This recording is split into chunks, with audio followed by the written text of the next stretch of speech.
Welcome back. Now it's time for our daily review of the major headlines in Egyptian newspapers, and I'm pleased to have with me Mr. Shadi Taha, who is a director of ahzabna.com website. Thank you for joining us. Good morning. Thank you for having me. We're going to start out with the Al-Wafd newspaper. The first page, Salafis claim that Muslim Brotherhood candidate Khairat al-Shoter has 3 passports of Arab countries. The American daily New York Times says the presidential candidate Hazem Salah Abu Ismail's mother is American. The Muslim Brotherhood's Khairat al-Shoter was cheered by hundreds of supporters as he submitted his candidacy for the Egyptian presidency on Thursday. The Brotherhood nominated al-Shoter, a multimillionaire businessman, and its deputy leader as a candidate for president on Saturday. We're going to go to a brief report about this headline, and we'll be right back to discuss the issue. Candidate for Egypt's presidency was cheered on by supporters on Thursday when he registered to run in an election where his main rivals will be other Islamists and candidates who served under the ousted president Hosni Mubarak. Khairat al-Shoter, a millionaire businessman and leading strategist in the Brotherhood, was named as its candidate last week in a policy reversal by the group that previously had pledged it would not participate. The Brotherhood's broad grassroots network, built over decades, ensures al-Shoter is a front-runner, although he has yet to launch his campaign. Al-Shoter's bid for the presidency risks splitting the Islamist vote between him, a candidate who follows the stricter Salafi interpretation of Islam, and another contender with more moderate views who was expelled from the Brotherhood over his decision to run before the group changed tack on fielding a candidate. That could hand the advantage to 2 other main contenders, Amr Moussa, the former head of the Arab League, who had also served as Mubarak's foreign minister in the 1990s, and Mubarak's last prime minister, Ahmed Shafiq, who, like the ex-president, was once in charge of the Air Force. In a poll researched in March, just before al-Shoter was named as a candidate, Moussa was a front-runner with the Salafi candidate Hazem Salah Abu Ismail in 2nd place and Shafiq the 3rd. Islamists had already Abu Ismail's campaign said after al-Shoter was nominated that it would make their candidate more popular, but his campaign has also had to fend off accusations that his late mother was an American citizen, which would disqualify him from a race that stipulates both parents must be only Egyptian with no dual citizenship. As we saw together, this is a real big issue now with the candidates having more than one nationality and hiding it from the public. So what are your comments on this, especially after the whole issue of Hazem Ismail's mom? The thing is, we're hearing all kinds of rumors in the last week. Actually, I've been hearing all kinds of rumors in the last month about most of the candidates that have submitted their application. We've heard about Hazem Salah Abu Ismail about 2 or 3 weeks ago, but and as the information was leaked, we had complete confidence that Hazem's mom really had a U.S. passport before she passed away, and that puts him out of the race. We're also hearing that there might be a legal issue for Dr. Mohammed Salim Al-Awa, for example, and that he has Syrian roots in his family from his dad's side. We're also hearing about Mr. Khairat al-Shoter, that he might be holding another citizenship. Some people say it's Yemeni citizenship, others say it's another Arab country. We've heard also about Mr. Amr Moussa that he may have a problem with the fact that he did not serve in the military, and he was not. That might put him out of the race. Many big surprises that may come up in the next couple of days.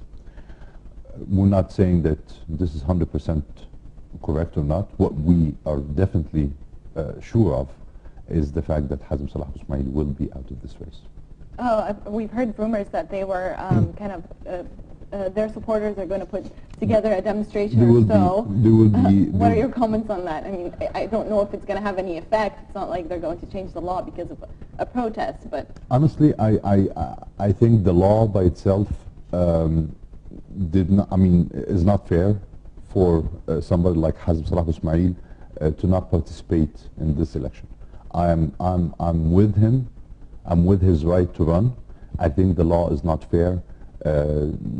Just because your mom had received the citizenship a couple of years before she passed away, and she's Egyptian. and she's Egyptian, and she was Egyptian all her life, then that will disqualify you.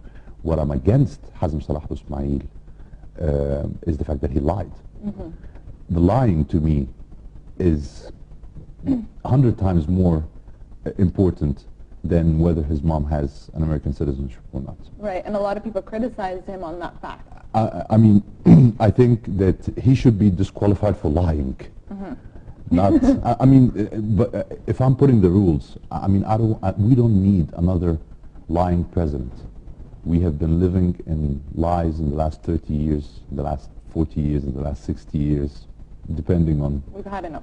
We've had enough. We need some truth in our politicians. We need to gain the trust again of people.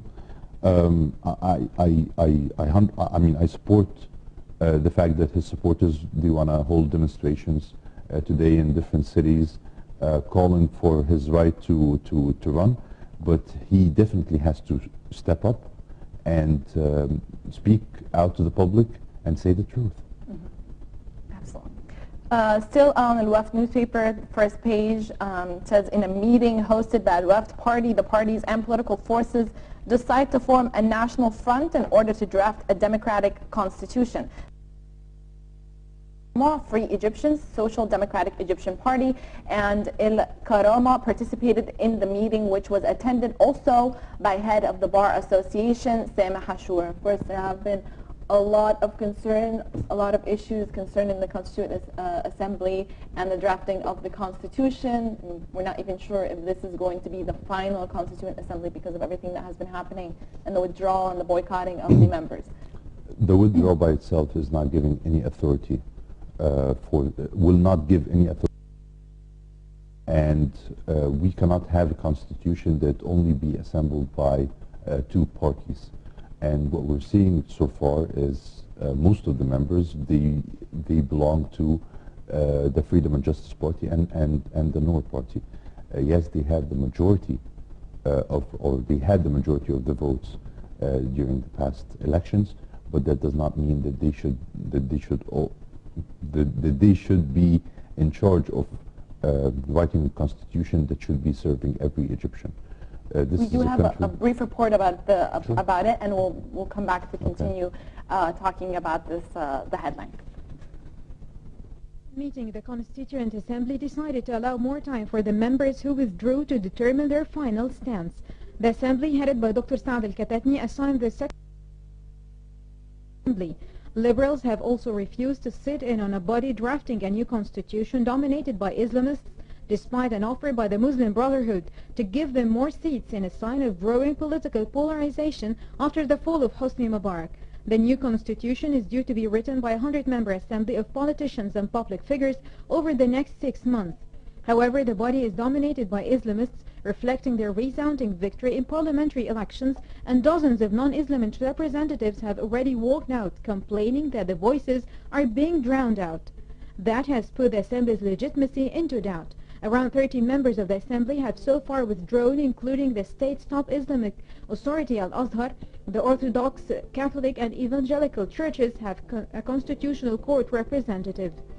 A group of liberal parties who hold around of dozen seats in the Constitutional Assembly refused an offer by the Muslim Brotherhood's Freedom and Justice Party, stay on the understanding they could take 10 seats vacated by FGP members. Instead, they vowed to take their protest to the street. It is unclear whether the Assembly will be able to operate with less than its full complement of members. The Brotherhood has repeatedly been saying it does not want to monopolize political institutions in the new Egypt, but earlier this week it revised the pledge not to contest the presidential election in May and June. It is set to form a government after that vote. It also disputes accusations that Islamists dominate the assembly, saying it consists 36 from parliament and 12. So, do you think that the fact that the session, is this going to have any effect at all? Of course. Definitely. And that's why I really believe that the Muslim Brotherhood and the Nour party are trying their best to cut some sort of a deal with reform the Constitution Assembly. My issue with this is, to be honest with you, is reading the names that was recommended by the Nour party and the Freedom and Justice Party. I don't have an issue with the ideology of the person that was chosen. I have an issue with the amount of knowledge that the person holds. For example, in 1953, Gamal Abdel Nasser had called for forming a committee to assemble a new constitution. And this committee was, they called it the 50 committee because it was a committee formed by 50 people. If you read the names of the people that were part of this committee, you'd be shocked. You have somebody like Taha Hussein, you have somebody like Makam Abeid. The intellectuals, the elite that kind of make up the society. The top of the people, the top of the society at the time. Names that you know for a fact that if they sit together and if they form a constitution, it would be one of the best constitution. And that's what we ended up with. We ended up with the 1954 constitution, which was something that was incredible. You brilliant. Step forward from. However, Abdel Nasser did not allow this constitution to take part, and he refused it. And a lot of people say that he threw it in the trash. And this was a constitution that was never used in Egypt. And when we were calling people in the parliament today, we were calling them to use the 1954 constitution at least as, you know, a draft to start with. Well, especially after the revolution, a lot of people were expecting, I mean, to have the intellectuals, the elites, people who participated in the revolution and whatnot to write the constitution. But wasn't it expected that since the parliament was mostly made up of Islamists from both the Muslim Brotherhood and from the Salafis, the Nour party, and that's exactly what happened. Wasn't it, since they were the ones who were electing the Constituent Assembly, wasn't it expected that this was going to happen? It was expected, but you know, to me, I'm looking at it from a different angle. The angle that I'm looking at is, if we have 2 million people who live in Noba, for example, and we do have 2 million people who live in Noba, so we all should believe that Noba should be represented in this committee, because this is absolutely.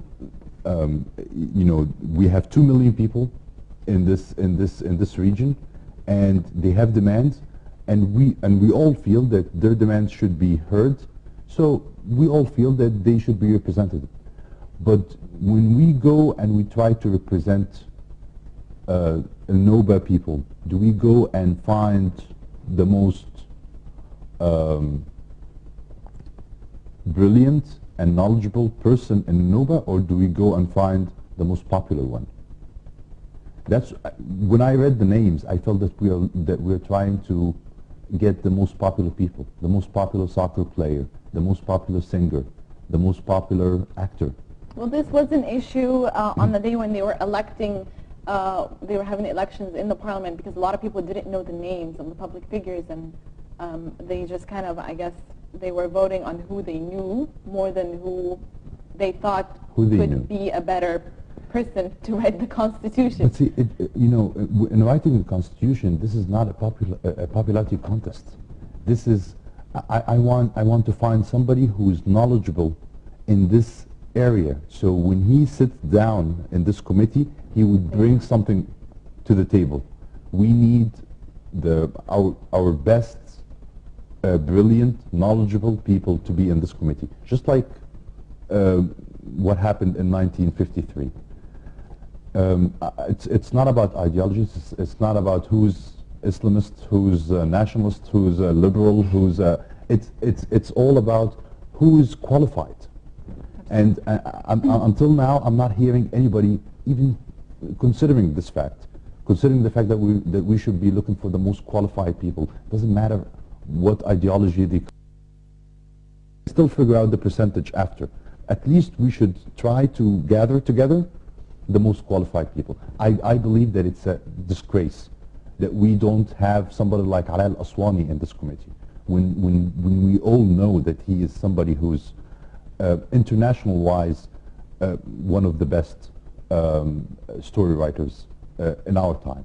I believe that somebody like Mohammed al-Baradi, it's a disgrace to not have him in this committee when we all know that he's somebody that is very well respected nationwide. This is the problem. So do you think they're going to, especially the Muslim Brotherhood, or do you think they're going to try and make concessions to the members who have boycotted the sessions? I think they don't have a choice. They have to do this. They have to sit down and cut a deal and give something to all those parties that stepped out. And I hope that the parties that stepped out of this committee, they should put together some sort of points or steps of how we choose our public figures, how we choose the people who represent the parliament. I think 50% and 50% it's a very high percentage to be chosen from the parliament.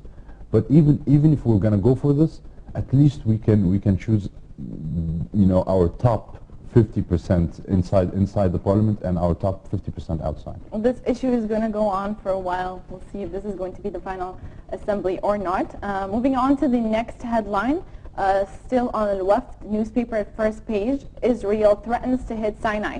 Tel Aviv claims that 2 rockets were launched from the Egyptian soil towards Eilat. Israel Prime Minister Benjamin Netanyahu says Israel will not stand calm. The foreign ministry says that the incident has no basis of truth.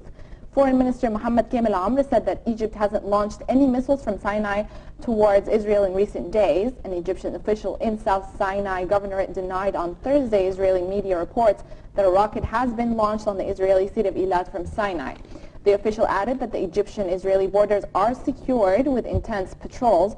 The foreign ministry meanwhile announced that Israel's embassy in Cairo failed in finding an alternative premises. This was something that was raised yesterday by Israeli newspapers, and on Thursday morning, the people in Eilat, they woke up with such a big noise that scared the people in Eilat, and they found 2 rockets that hit the Eilat port. Nothing happened, no damage happened, nobody got killed. But what raises a lot of questions is that those reporters, they claimed that those rockets were launched from Sinai. You think this is going to cause tensions, especially, there's already enough going on in Egypt right now. I'm telling you, I looked into this yesterday, and what I found out is that there was no damage whatsoever, and this is just something that Israelis are now trying to spin. There's no evidence whatsoever that those rockets were launched from Sinai, and our officials they announced repeatedly yesterday that we did not launch any missiles whatsoever, but God knows what what Israel has in their pockets now. We're moving on to Al-Shuru newspaper. Page 3 says the Ultras refuse Al-Ahli's inter-reference to end the sit-in. The Ultras leader promised not to fail the game against Ethiopian Coffee. They also refused to move the trial of Port Said massacre insiders to the Culture Palace in Ismailia. We're going to go to this report for more details, and we'll be right back. The standoff at the Ismailia Cultural Center, which the Interior and Justice Ministers had turned into a courtroom for the trial of those accused in the Port Said Stadium violence, has been resolved after the contractors reinstalled chairs that were removed to build a court cage. Saad Abdurrahman, chairman of the General Authority of Cultural Palaces, said the ministries changed the location without informing the Minister of Culture. The Justice Minister meanwhile said he did not know that the Cultural Minister was not informed beforehand. Al-Ismailia Governorate Gamal Imbadi suggested the center for the trial instead of the educational compound on the outskirts of the city. Intellectuals, authors, activists and politicians from the Suez Canal Governorates of Ismailia, Suez and Port Said and from the Sinai had staged a sit-in at the Ismailia Cultural Center to protest the decision to hold the Port Said Stadium violence trial there. The demonstrators had blocked the main road in front of the palace and were holding an open-ended sit-in inside the building. Yasser al-Hifnawi, sheriff of the Ismailia police station near the palace, told officials from the Arab Contractors Company, which is in charge of preparing the palace for the trial, to stop work out of fear that the situation would escalate. Hisham al-Souli, a Freedom and Justice Party member of parliament for Ismailia who visited the sit-in, had said he would demand an inquiry into the issue with the cultural minister and the cabinet, stressing his rejection of the decision to hold a trial at the palace and warning that it could cause unrest in Ismailia.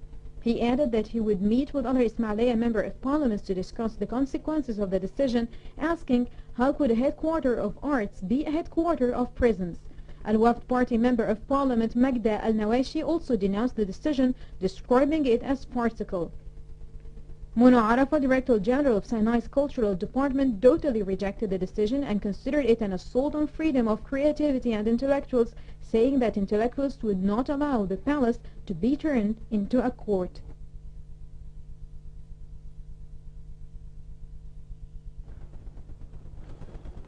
So what are your comments on this issue? I mean, this is I've talked about this. Erupted a great big issue back in February. I've talked about this in this show before, and the sad part is nothing happened ever since. We're not talking about a regular crime. We're talking about a crime that happened and a million people, or more than a million people, watched it. We're talking about a televised crime. When you're dealing with a televised crime, a crime that happens in front of our TV sets, we all watched it, in a stadium, after a match, and you can't find the criminals who did this, and it takes us that long to find the criminals or to even punish them, the criminals and the people who allowed the criminals to commit the crime. When it takes us more than 3 months to put people on trial, I'm telling you, this is the end. Something wrong. This is really the end of having any sort of security. We're not talking about a crime that happened in a small alley, or we're not talking about a crime that happens in front of your house. We're talking about a crime that happens and it was televised and people watched it. The fact that it was televised, it was public, everyone knew about it, causes more tension. But somehow we can't find the criminals who did this. Somehow, I mean, there are a lot of accusations going around, and they were going around for a while. Accusations. The security guards that locked the doors on those fans, we don't know the names of them. We don't know them. We don't know who was supposed to be serving this match on that day. I mean, come on. This is, you can't expect that the family members of, of whoever lost their loved ones on this day, that they will be sane, that they will wait and read this every day on the newspaper and act cool and not do anything against the law, because the law did not give them the right to see justice. We can't expect that the families of the 75 Egyptians who got killed on that day, that they'll be okay about it. We said 100 times before, if you want to have a safe environment, we need justice. This whole revolution started because we seek justice at a certain point. If we can't find justice anymore, there will be another revolution. And you know, I've been in politics for many years, and I was one of the people who kept insisting that something will happen, that this regime will fall because the fact that they were treating Egyptians with injustice. I'm telling you, I'm going to say this again to whoever is in charge. There will be another revolution if you don't find justice, if you don't apply it. People will go out on the street again. People aren't going to take it anymore because they've already went through the revolution, and now they are more free to talk and they're open. But somehow officials don't seem to change the course of how they do things. They still do the same thing over and over and over again. Politicians will be politicians. Okay, just like a piece of news that we were supposed to go through right now about the meeting of al-Mufti and the acting Pope. Okay, all of this is very nice. Mm-hmm. When we see the Mufti and the acting Pope are sitting together and they're talking about the unity of Egyptians, Copts and Muslims, this is good. Mm-hmm. But let's talk about real things on the ground. Real things on the ground when a group of people, they go and they set a mosque on fire, or vice versa, or a group of Muslims, they go and they take down a church. Seem to put anybody on trial. Have you ever heard of somebody who got sent to court because he committed something like this? Nothing. We see people from both sides killing each other, committing crime, which is killing others, killing a Copt person or vice versa, but we don't see anybody being punished. What we see is that we see the Mufti and the Pope, they sit together and they kiss each other, and then 2 or 3 days later we release the people who we captured from this side, and we release the people who got captured from the other side. And we don't apply the law on them at all. And we don't see any progress. But that by itself doesn't allow or at least it's a nice gesture, but it doesn't really affect change. Is that what you're trying to say? And it will never stop the criminals from committing a crime, because they know that they will get away with it. The people who got away with killing Egyptians, fans, in a stadium where it was televised, I'm telling you, those criminals will not stop. They got away with a crime and it was televised. Do you want to tell me that they will not get away with a crime when it happens in a small alley? Hopefully this issue is going to be solved, and I'm sure the ultras are holding a lot of protests, and we'll see if this is going to have effect. Mr. Shady Taha, thank you so much for joining us. Thank you. Sorry, unfortunately, we are running out of time, and now it's time for our sports review on all the updates of all sports all around the world that happened in the past 24 hours. We'll go to this segment, and we'll be right back.